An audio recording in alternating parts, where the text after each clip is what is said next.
اعوذ باللہ من الشیطان الرجیم بسم اللہ الرحمن الرحیم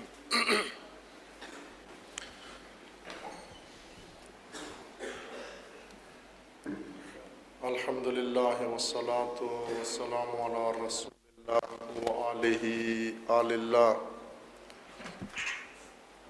واللعنۃ الدائمۃ علی اعدائہم وعداء اللہ من یوم عداوتہم الی یوم لقاء اللہ اما بعد کل یوم عاشوراء وکل ارض کربلا درود پڑھیے محمد وآل محمد۔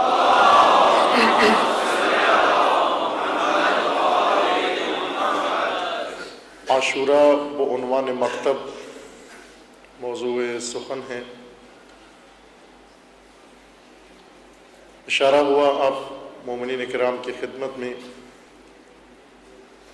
کہ عاشوراء کو کئی رنگوں میں اور کئی چہروں کے ساتھ پیش کیا گیا ہے اور کئی رنگ اس کو دینے کی کوشش کی گئی ہے۔ بعض چہرے و بعض رنگ دشمنان نے دیے، بعض چہرے عاشوراء کے اور عناوین عقیدت مندوں نے دیے، بعض چہرے پیروان عاشوراء نے دیے، اور ایک چہرہ کربلا و عاشوراء کا حضرت زینب سلام اللہ تعالیٰ علیہا نے دیا،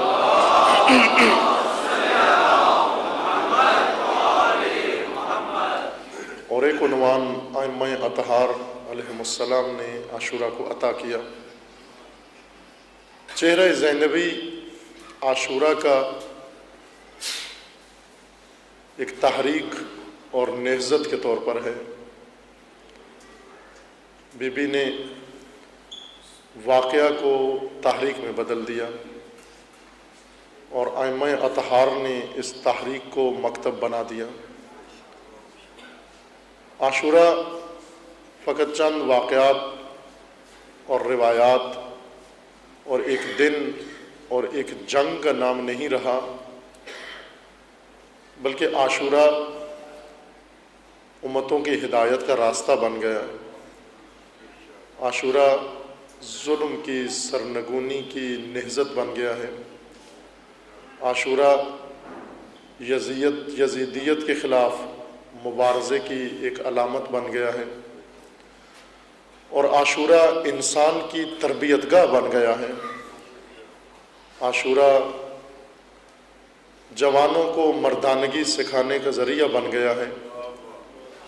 عاشوراء خواتین کو قربانی دینے کی ایک علامت بن گیا ہے۔ عاشوراء پوری انسانیت کو انسانی اقدار سے آگاہ کرنے کا مکتب و شعور بن گیا ہے۔ ائمہ اطہار نے عاشوراء کو اور کربلا کو ایک سرزمین سے بڑھا کر قبلہ شعور بنا دیا ہے کہ جہاں بھی بشر موجود ہے اس کو اگر شعور لینا ہے اسے کربلا سے ملے گا۔ ضروری ہے اس چہرے کی شناخت کہ اگر اس چہرے سے عاشوراء نہ پہچانا گیا، اس کی جگہ تحریف شدہ چہرہ، نامناسب چہرہ، ناموزوں چہرہ عاشوراء سے لوگوں کو بہت دور لے جائے گا، جیسا کہ ہوا بھی ہے اور ہو بھی رہا ہے کہ کچھ ایسے عناوین عاشوراء کے بن گئے، حتیٰ معتقدین عاشوراء، پیروان عاشوراء اور عقیدت مندان عاشوراء کو بھی روح عاشوراء سے دور کر دیا۔ عاشوراء کی مکتبی شناخت یعنی عاشوراء کو ایک راہ، ایک مسلک اور ایک آئیڈیالوجی کے طور پر پہچاننا، جس کے اندر انسان کی ہر چیز، ضروری چیز موجود ہے، انسانی ہدایت کی، انسانی سعادت کی، انسانی عزت کی، انسانی سرفرازی کی ہر چیز عاشورہ کے اندر موجود ہے۔ اس لیے ائمہ اطہار علیہ السلام نے کئی عناوین سے اور متعدد طرق سے تمام انسانیت کا رخ اور بالخصوص امت مسلمہ و بالاخص پیروان مکتب اہل بیت کا رخ کربلا کی طرف اور عاشورہ کی طرف موڑا ہے۔ عاشورہ کو مرکز و محور قرار دیا ہے۔ وہ عاشورہ اگر پہچانا جائے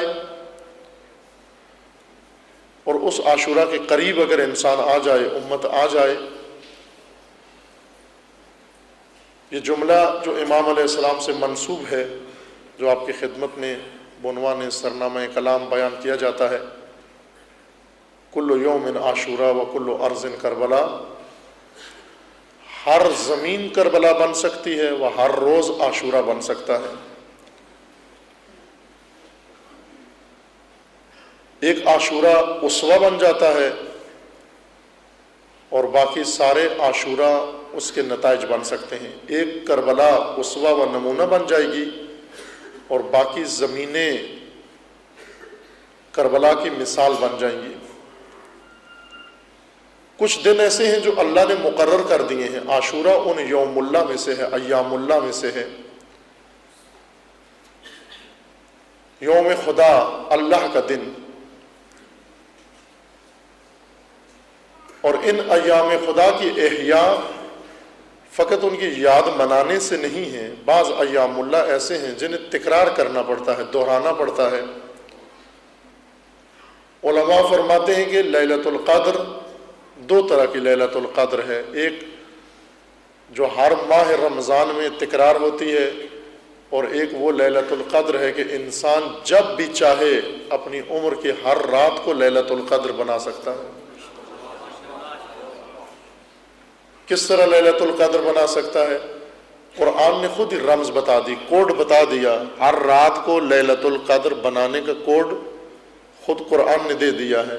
لیلۃ القدر کی تعریف و لیلۃ القدر کی وضاحت میں یہ فرمایا گیا کہ خیر من الف شہر، 1000 مہینوں سے برتر رات۔ یہ کوڈ ہے لیلۃ القدر بنانے کا، کہ جس کو بھی سمجھ میں آ جائے وہ اپنی ہر رات لیلۃ القدر بنا سکتا ہے۔ اور وہ یہ ہے کہ جس رات کو انسان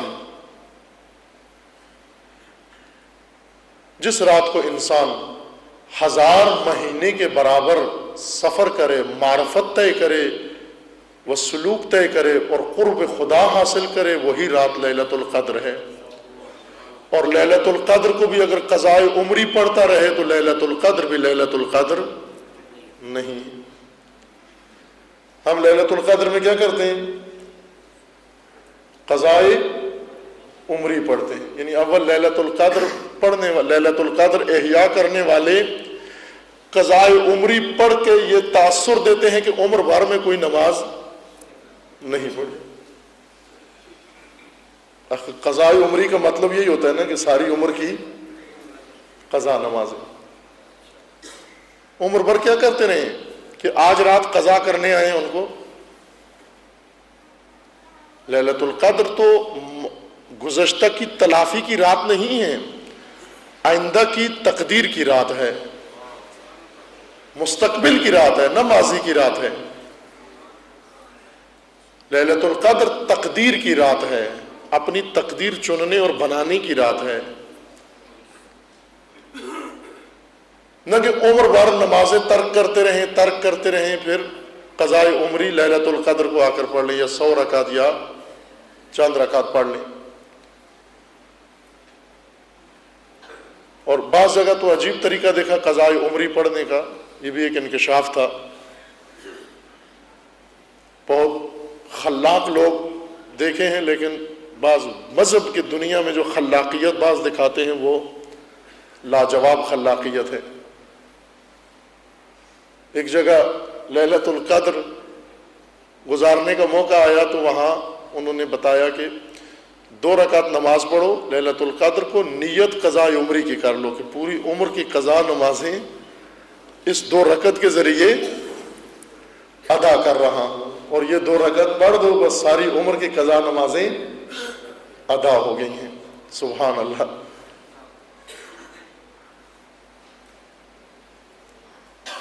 لیلۃ القدر ایک اللہ نے مقرر کی ہے، فرصت دی ہے انسانوں کو نمونے کے طور پر، ایک ماڈل ہے۔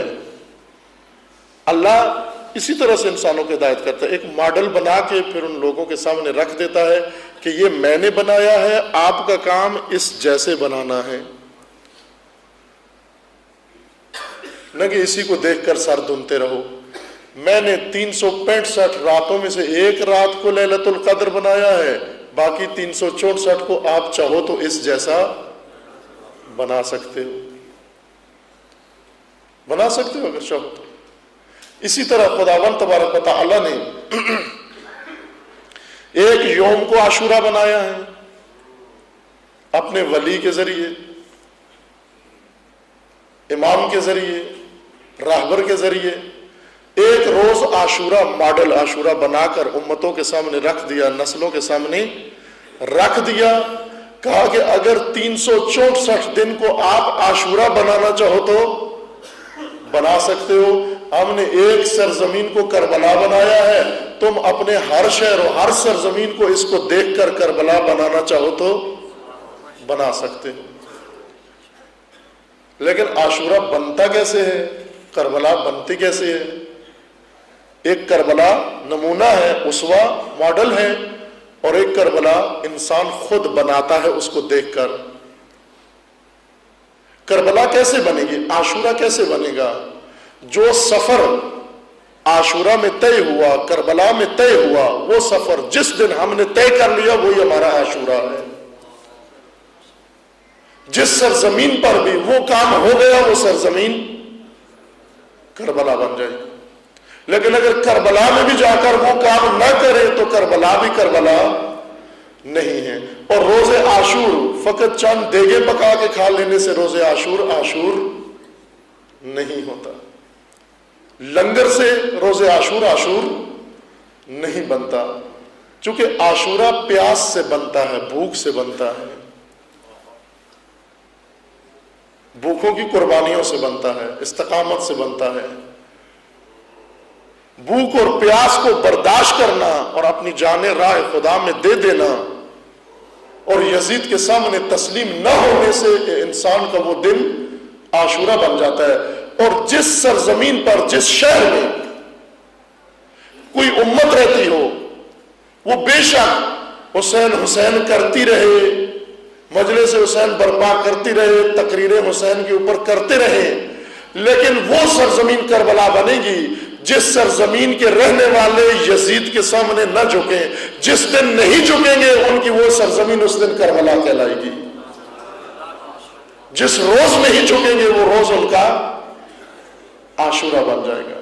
لیکن یہ عاشورہ مکتبی عاشورہ، مکتبی کربلا، جس کو ائمہ نے مکتب بنا دیا، جس کے اصول بتا دیے اور کربلا کو قبلہ شعور بنا دیا، بہت عجیب انداز سے۔ توجہ فرمائیں، یہ سب کوڈ تھے، عرض کیا کہ ان کو ظاہر پہ نہیں لینا۔ بعض قرآن کے دستورات ہیں، وہ دستورات ہمارے لیے یا تعویذ بن گئے ہیں یا ورد۔ قرآن نے کہا کہ یہ کرو، ہم نے تسبیح لے کر ان کو، کسی کو 100 دفعہ، کسی کو 200 دفعہ، کسی کو 300 دفعہ۔ مثلا قرآن کہتا ہے اٹھو نماز، اقیم الصلاۃ، تسبیح لے کے شروع کر دو، اقیم الصلاۃ اقیم الصلاۃ اقیم الصلاۃ۔ یہ ایسے ہی ہے جیسے باپ بیٹے کو کہے پانی دو، اور وہ کھڑا ہو کر گن گن کے کہتا رہے پانی دو پانی دو پانی دو پانی دو۔ نہ باپ سے رام ہوگا نہ بیٹا کہیں پہنچے گا۔ دستورات ہیں، دستورات یعنی امر ہیں، حکم ہیں، نسخہ عمل ہے، اس پر عمل کرو، اس کو انجام دو، نہ کہ اس کو زبانی تکرار کرتے رہو۔ آیت الکرسی ہمارا ورد ہے، اتنی دفعہ آیت الکرسی پڑھو، دکان پہ پڑھو گاہک آ جاتا ہے، اس لیے پڑھتے نا آیت الکرسی، گاہک پھنسانے کے لیے، رشتہ لینے کے لیے، لڑکا پھنسانے کے لیے، لڑکی لینے کے لیے آیت الکرسی پھونک کے جو رشتہ مانگنے جو کوئی مجال ہے جو نہ کریں لوگ، ویزا لینے کے لیے امبیسی کے دروازے پر چاروں چوکاٹ پر آیت الکرسی پڑھو اور پھر اس کے بعد اندر جاؤ، بغیر انٹرویو کے ویزا مل جائے گا۔ پچھلے سال میں آیا یہاں، ایک چیز پرنٹڈ کسی نے میرے ہاتھ میں دی، خودکش حملے سے بچنے کا ورد۔ آپ کو بھی ملی ہوگی معلوم نہیں، مجھے تو دی ایک ہاتھ میں، خودکش حملے سے بچنے کا ورد۔ یہ معلوم نہیں لکھا کس نے، کسی جنتری سے کہہ رہے تھے نکالا ہے۔ اگر اس جنتری والے کو خود گھر سے نہیں نکلتا، جہاں خطرہ ہو خودکش حملہ ہے وہاں خود نہیں آتا۔ مومنوں کو نسخہ لکھ کے دے دیا، یہ پڑھو تو خودکش حملے سے بچ جاؤ گے۔ بھلے خودکش حملے سے بچ سکتے ہیں ہم، کب بچ سکتے ہیں؟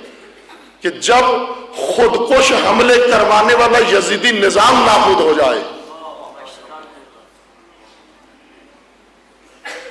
خودکش حملہ آور پالنے والے جب معلوم ہو جائیں، ان کے چہرے کھل جائیں اور ان کے گریبانوں تک امت کا ہاتھ پکڑا پہنچ جائے، اور وہ لا کر کٹہرے میں عدالت کے جب ان لوگوں کو کھڑا کر کے امت ان کا محاسبہ کرے، خودکش حملوں سے بھی بچ جاؤ گے، بیرونی حملوں سے بھی بچ جاؤ گے، امریکی حملوں سے بھی بچ جاؤ گے، بھارتی حملوں سے بھی بچ جاؤ گے، دہشت گردی سے بھی بچ جاؤ گے۔ صرف ایک دفعہ ذلت کا سر جو جھکا ہوا ہے اس کو اٹھا کر عزت کے ساتھ سر بلند ہو جاؤ۔ کربلا یہی بتاتا ہے۔ آیت الکرسی عمل ہے، عمل خود یعنی طریقہ عمل ہے، عمل کرو اس پر۔ اللہ لا الہ الا هو الحی القیوم، اللہ لا الہ الا هو الحی القیوم، اس پر عمل کرو۔ کیسے عمل کریں؟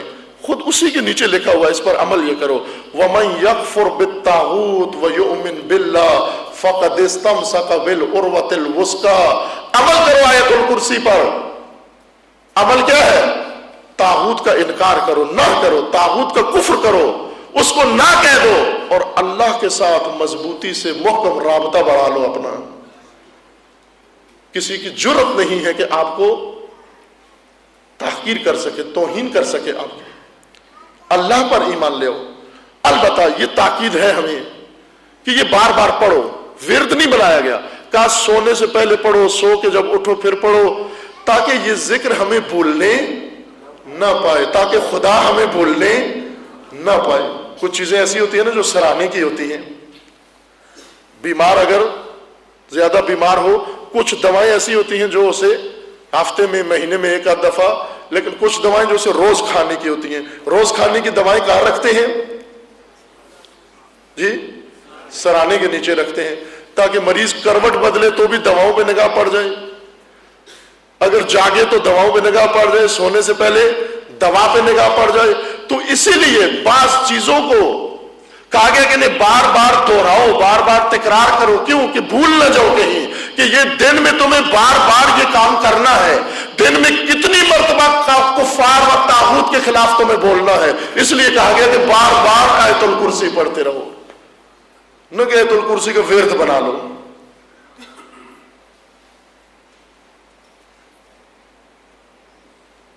بعض چیزیں جو کرنے کی ہیں انہیں بھی ورد بنا لیا ہم نے۔